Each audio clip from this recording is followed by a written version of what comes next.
Bismillahirrahmanirrahim. Assalamualaikum warahmatullahi wabarakatuh. Alhamdulillahirabbil alamin. Assalatu wassalamu ala sahibul ma'rufi jami'un wa sahibul maqamil mahmud Sayyidina wa maulana Muhammadin sallallahu alaihi wasallam wa ala alihi wa ashabihi radhiyallahu ta'ala anhum ajma'in, amma ba'd.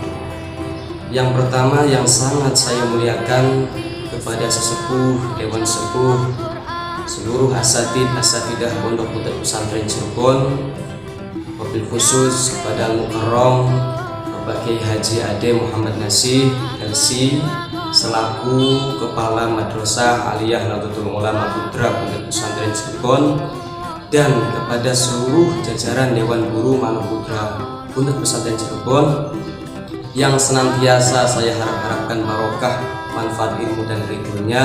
Mudah-mudahan selalu diberikan kesehatan oleh Allah Subhanahu wa Ta'ala, dan mudah-mudahan segala aktivitasnya senantiasa ada dalam keridhaan Allah Subhanahu wa Ta'ala. Allahumma amin ya rabbal alamin.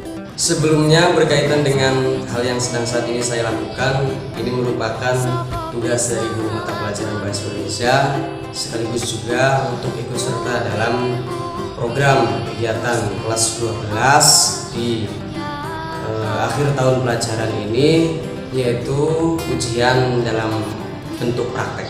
Dan sebelumnya juga izinkan saya untuk memperkenalkan diri dengan siapa saya. Mungkin dari siswa kelas 12 Syariah 1 sendiri ini sudah tidak asing lagi dengan nama Itang ya. Itu hanya nama panggilan yang aneh, tapi alhamdulillah silahkan sudah saya izinkan, sudah saya ridhoi. Bagi yang belum tahu, teman-teman mungkin dari kelas lain jurusan, nama saya Muhammad Husain Haikal. Saya salah satu siswa dari kelas 12 Syariah 1. Untuk kegiatan mengkaji kitab, saya ngaji di Asrama Habil Ilmi Asuhan Al-Mukarram Syekhul Fadilah Bapak Kiai Haji Habil Umar. Baiklah teman-teman yang saya hormati, untuk menghemat waktu, karena bukan hanya ya, saya pribadi dan saya yakin teman-teman dari kelas 12 sendiri bahwasannya 10 menit itu bukanlah hal yang sebentar. Jadi bagi kami 10 menit itu ya 1 jam. Jadi sebenarnya tugas ini agak berbobot karena beberapa faktor, diantaranya memang kami keterbatasan kemampuan, kemudian juga ketidakbiasaan lain sebagainya. Namun bagaimana lagi, ini merupakan perintah dari guru yang harus saya kerjakan sebagai siswa, yang memang sebenarnya dampaknya itu ya buat kebaikan saya sendiri. Baiklah teman-teman sekalian yang sangat saya hormati, adapun tugas yang diberikan yaitu menceritakan tentang sejarah. Sebelumnya telah sama-sama kita ketahui, sejarah adalah ilmu yang menyelidiki tentang perkembangan mengenai peristiwa atau kejadian di masa lampau.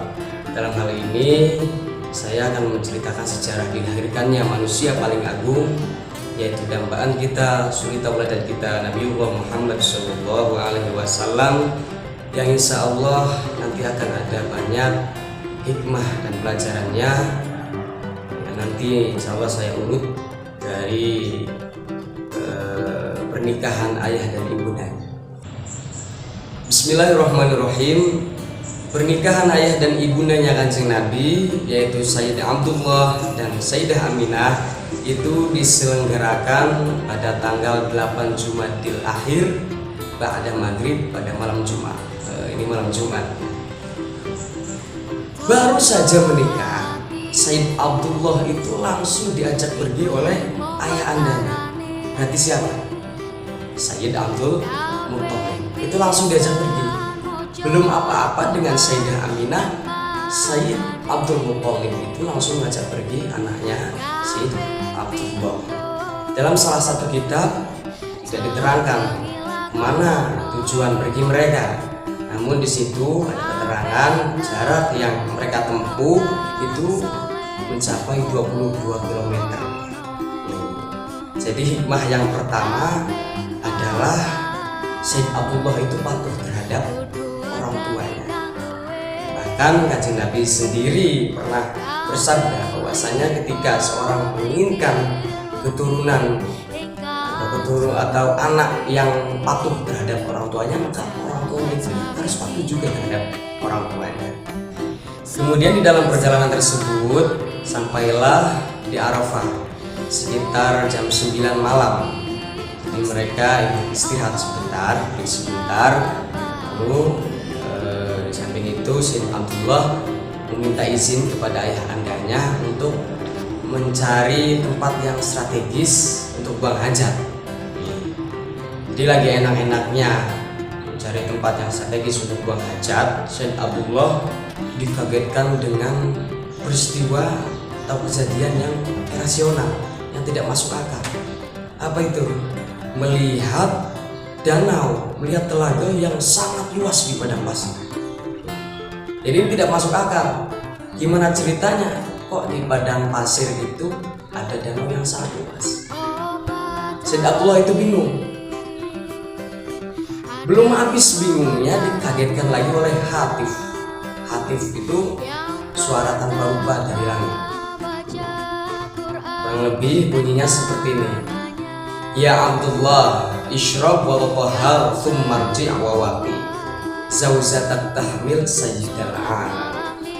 Ya, jadi kalimat itu menunjukkan amar, menunjukkan perintah terhadap Sayyid Abdullah. Ya Abdullah, isyrab, minumlah air danau tersebut, wala tohar, kemudian kamu mandi di telaga tersebut, sumarji, kamu pulang menemui istrimu yaitu Sayyidah Aminah, wawaki. Wawaki ini kalau dalam istilah pesantren iltiqaul khitanain, jadi setubuhilah istrimu. Karena kenapa? Zaujatat tahmil sayyidal alamin, karena istrimu akan mengandung sayyidal alamin, pemimpin para makhluk, manusia yang paling mulia di dunia ini. Tanpa pikir panjang, akhirnya Said Abdullah itu melaksanakan perintah si Hatib tadi, yaitu dengan meminum air telaga tersebut. Ternyata apa yang dirasakan oleh Said Abdullah itu ma'uhu akhla'u minal asal. Jadi airnya itu manis sekali, seperti Muhammad Husain Haikal ya. Jadi manisnya itu melebihi madu. Ini adalah sebagai bukti bahwasanya akan dilahirkannya seorang yang mulia di dunia dan di akhirat, sampai-sampai yang mengatur itu langsung Allah Subhanahu wa Ta'ala. Dan juga bukti di dalam pengetahuan Islam yang sangat universal, yang sangat luas sekali, sampai-sampai di tata cara bersetubuh itu ada tata keramanya. Untuk hikmahnya yaitu ketika hendak bersetubuh dengan pasangan itu dianjurkan untuk meminum yang manis-manis seperti madu. Kemudian setelah Said Abdullah itu meminum air telaga tersebut, maka Said Abdullah langsung melaksanakan perintah Hatib yang kedua, yaitu waqohar. Beliau suruh mandi di danau tersebut. Ternyata apa yang dirasakan di situ, Said Abdullah kaget lagi. Selain air tersebut manis, jadi air tersebut juga wangi sekali.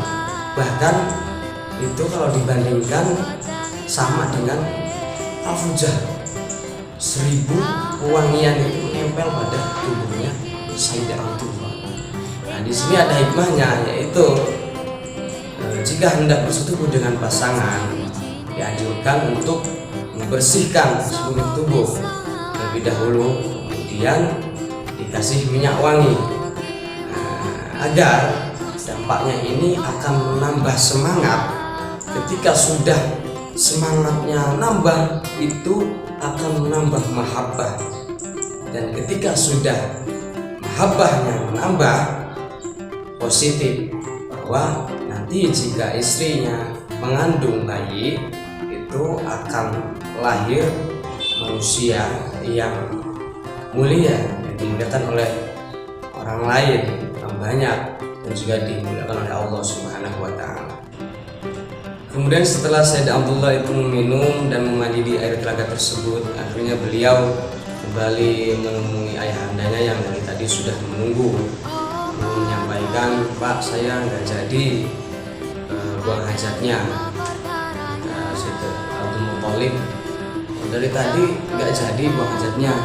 "Enggak, tadi saya kaget melihat danau yang sangat luas di pasir ini, kemudian ada Hatif memerintahkan saya untuk minum, kemudian bermandi, kemudian saya diperintahkan juga untuk kembali pulang menemui Sayyidah Aminah, lalu saya diperintahkan untuk iltiqaul khitanain dengan Sayyidah Aminah." Setelah mendengar cerita tersebut, Sayyid Abdul Muthalib itu ya langsung ngajak pulang lagi Sayyid Abdullah.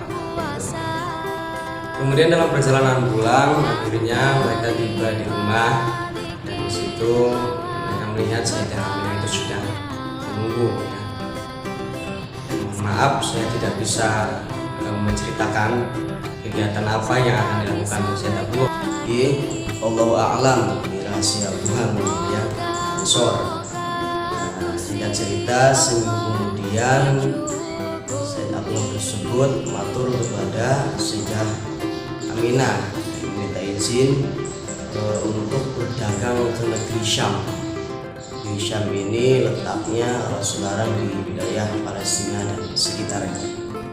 Jadi hikmahnya adalah bagi seorang suami itu berkewajiban mencari nafkah untuk kebutuhan anak istri dalam rumah tangganya. Singkat cerita, setelah 5 minggu kemudian Sayyidah Aminah bingung sampai menanyakan kepada tetangganya, "Bu, ini ada apa dengan saya, kok saya 5 minggu sudah gak haid?" Ternyata tetangganya, "Oh, berarti kamu sudah mengandung." Ternyata benar, Sayyidah Aminah itu sedang mengandung Rasulullah Shallallahu Alaihi Wasallam. Singkat cerita lagi, sebulan, 2 bulan, 3 bulan, 4 bulan, 5 bulan, ini sudah waktunya orang-orang yang dulu pernah berangkat bareng dengan Sayyid Abdullah untuk berdagang ke negeri Syam ini mudik pulang kampung. Tetapi Sayyid Abdullah ini tidak datang. Lama-kelamaan, hari demi hari, Sayyidah Aminah itu sedih, kok yang lain datang, ini Sayyid Abdullah ini nggak datang. Datang juga sampai sekarang, ini ada apa? Lalu kemudian ayahandanya Sayyid Abdul Muthalib itu mengutus seorang untuk mencari kabar tentang Sayyid Abdullah di negeri Syam. Setelah dia mengutus, akhirnya orang yang diutus itu kembali pulang, dan ternyata itu adalah berduka. Ini menjadikan kesedihan yang berkepanjangan untuk Sayyidah Aminah karena mendengar kabar Sayyid Abdullah itu telah wafat. Akhirnya berita ini dari mulut ke mulut sampailah kepada yang nanti akan menjadi pamannya Kanjeng Nabi, yaitu adiknya Sayyid Abdullah sendiri, Abu Lahab.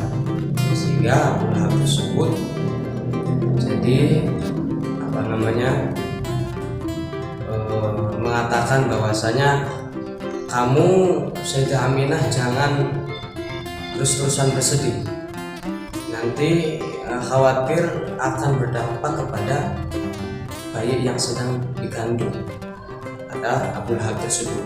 "Kamu pokoknya urusi saja bayi kamu, ya, ponakan aku, nanti segala urusan itu yang aku tanggung," kata Sayyid Abu Lahab tersebut. Lalu kemudian dalam hari dekat akan dilahirkannya Rasulullah SAW. Ini banyak sekali kejadian yang aneh, seperti tiba-tiba suburnya ladang tumbuh-tumbuhan, kemudian semua makhluk yang ada di langit bumi itu siap-siap untuk menyambutnya, kecuali iblis dan keluarga besarnya. Itu golongan yang tidak suka dengan kelahiran Kanjeng Nabi. Jadi kalau ada golongan yang tidak suka dengan ya mungkin termasuk golongan mereka. Ya, di dalam peristiwa dilahirkannya Kanjeng Nabi ini dari Bani Abdul Muthalib, jadi yang paling gembira, yang paling senang mendengar berita Kanjeng Nabi itu sudah lahir itu ya Abu Lahab. Sehingga saking senangnya Abu Lahab itu sampai-sampai memerdekakan budaknya. Nah, tapi fatalnya Abu Lahab ini di kemudian hari sangat membenci Kanjeng Nabi, sehingga dalam Al-Quran memang sudah dinas bahwasanya Abu Lahab itu akan dimasukkan kepada neraka. Nah, tapi jadi barokah dia gembira dengan kelahirannya Kanjeng Nabi dulu waktu dilahirkan. Jadi setiap hari Senin, karena Kanjeng Nabi dulu itu dilahirkan pada hari Senin, jadi di dalam jari jemarinya itu mengeluarkan air dan siksanya itu diringankan. Ini berkat beliau untuk bergembira pada saat Kanjeng Nabi dilahirkan. Lalu kemudian setelah keluar dari perut Sayyidah Aminah, Kanjeng Nabi itu langsung digendong oleh kakeknya, yaitu Sayyid Abdul Muthalib. Dia langsung membawanya ke Ka'bah, lalu mengelilingi Ka'bah tersebut. Jadi hakikatnya memang dari kecil, dari bayi, Kanjeng Nabi itu ya sudah berhaji. Demikianlah cerita singkat sejarah dilahirkannya Kanjeng Nabi Muhammad SAW. Saya sangat berterima kasih kepada teman-teman sekalian telah mendengarkan dan menyimak cerita sejarah ini, dan saya pribadi sangat memohon maaf apabila penyampaian saya ini kurang sempurna, banyak kekurangan. Yang saya mohon adalah moga disempurnakan. Kemudian harapan saya mudah-mudahan dari cerita ini itu dampaknya bermanfaat khususnya buat diri saya sendiri dan juga teman-teman sekalian. Cukup sekian. Shallallahu ala Nabi Muhammad. Allahumma fiq ila wa thoriq. Wassalamualaikum warahmatullahi wabarakatuh.